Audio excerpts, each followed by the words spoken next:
Hello everyone, today I would like to explain how to make taco rice. Taco rice is a popular dish in Okinawa. It is easy to make, delicious and loved by many people.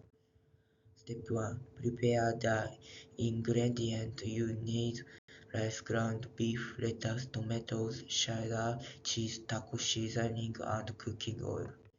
Step 2.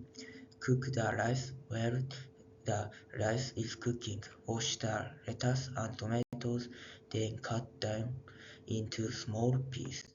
Step 3.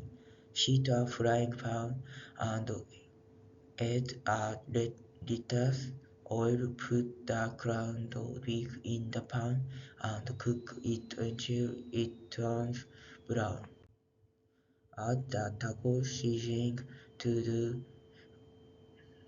the mix everything well and cook for a few more minutes so that the meat becomes flavorful. Step 5. Put the cooked rice on a plate, then place the seasoning beef on top of the rice. Step 6. As a lettuce, tomatoes, and seasoning cheese, your taco rice is now ready to eat. Taco rice is very good. Thank you for listening.